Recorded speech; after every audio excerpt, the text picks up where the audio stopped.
एकदम मस्त असा आंबट गोड चवीचा चिगळच्या भाजीचा गरगटा आज मी बनवलेला आहे। बनवण्याची पद्धत खरंच खूप सोपी आहे। खायला मस्त एकदम तोंडाची डबल चव वाढवणारी गरगटा भाजी मी कशी बनवली व्हिडिओ स्किप न करता शेवटपर्यंत नक्की पहा। त्यासाठी इथे मी चिगळची भाजी घेतली, ही रानभाजी म्हणून ओळखली जाते। तर सगळ्यात अगोदर भाजी निवडून घ्यायची आणि या भाजीला छोट्या छोट्या अशा मुळ्या असतात, त्या मुळ्या काढून घ्यायच्यात पहा। अशा पद्धतीच्या छोट्या छोट्या मुळ्या काढून भाजी मी सगळी निवडून घेते। ही भाजीसुद्धा आपल्या शरीरासाठी खूप पौष्टिक असते, बरेच असे गुणधर्म असतात यामध्ये। चिगळची भाजी सुक्की बऱ्याचदा तुम्ही खाल्ली असेल, पण अशा पद्धतीचा गरगटा एकदा बनवून बघा, खरंच खूप आवडेल तुम्हाला सर्वांना। अशा मुळ्या असतात पहा। तर आता ही भाजी स्वच्छ धुवून घ्यायची आहे। या अगोदर सुद्धा चिगळच्या भाजीचे बरेचसे असे वेगवेगळे प्रकार मी तुमच्याबरोबर शेअर केलेले आहेत आणि त्या रेसिपीसुद्धा खरंच तुम्हाला सर्वांना खूप आवडल्या। त्याला तुम्ही छान असा प्रतिसाद दिलेला आहे आणि आजची रेसिपीसुद्धा मला खात्री आहे तुम्हाला खरंच खूप आवडेल। तर व्यवस्थित चांगली 2-3 वेळा ही स्वच्छ भाजी मी धुवून घेतली आणि बऱ्याचदा आपण काय करतो, कोणतीही पालेभाजी असू द्या अगोदर चिरून घेतो आणि नंतर धुतो, पण खरंच ते खूप चुकीचं आहे।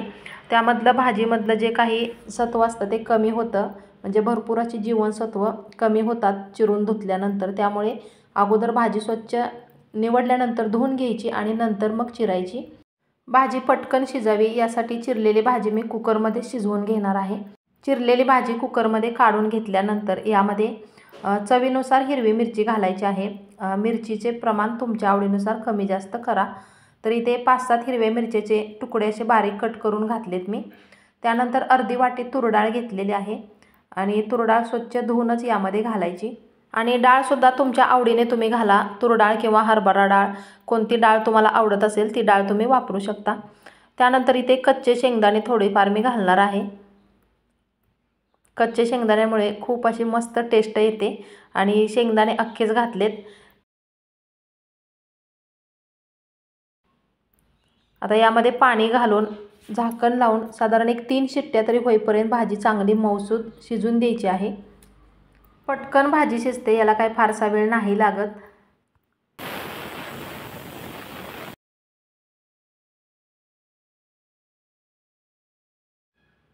एकदम चांगली अशी मऊ भाजी शिजलेली आहे आणि अशीच ही आता जराशी पळीने घोटून घेते, म्हणजे बारीक करून घ्यायची।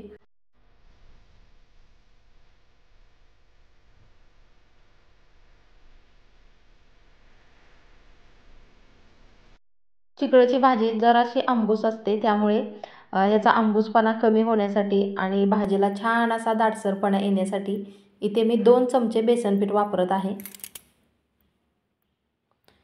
त्यामुळे भाजीला घट्टपणा पण येतो आणि ह्याची आंबूस जी चव असते ती जराशी कमी होते। आणि बेसन पीठ जर नसेल तुमच्याकडे तर थोडंसं ज्वारीचं पीठ घातलं तरीही चालतं।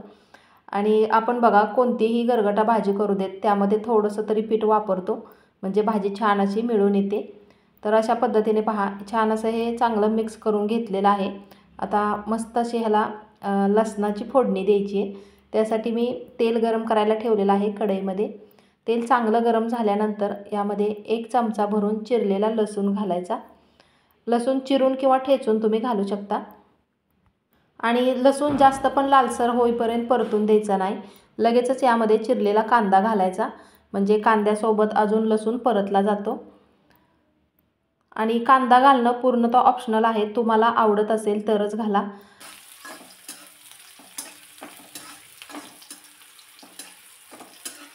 थोडासा लालसर कलर होईपर्यंत कांदा परतून घ्यायचा आणि नंतर त्यामध्ये घालायची आहे पाव चमचा हळद। आणि हळद काही जास्त परतायची नाही, लगेचच यामध्ये ही जी घोटून घेतलेली भाजी आहे ती भाजी घालायची।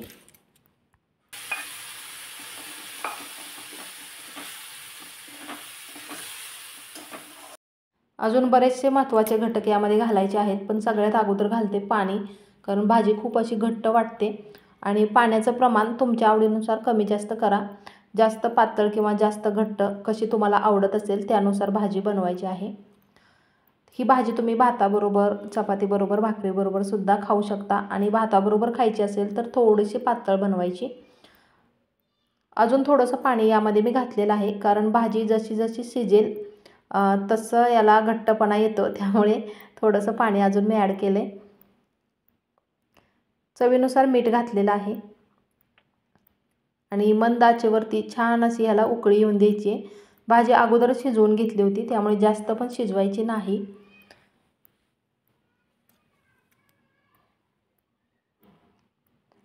आणि मगाशी मी म्हटल्याप्रमाणे ही भाजी जराशी आंबूस असते, त्यामुळे इथे थोडासा गुळाचा खडा किंवा 1 चमचा साखर घातली की मस्त चव लागते एकदम, म्हणजे आंबट गोड अशी चव येते ह्याला. तर इथे मी गूळ वापरण्याऐवजी साखर वापरलेली आहे.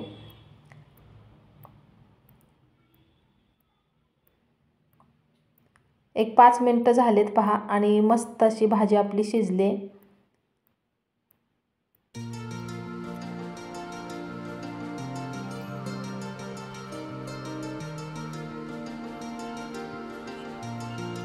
कशी वाटली आजची रेसिपी? आवडली असेल तर प्लीज लाईक, शेअर आणि आपल्या चॅनलला सबस्क्राईब करायला अजिबात विसरू नका.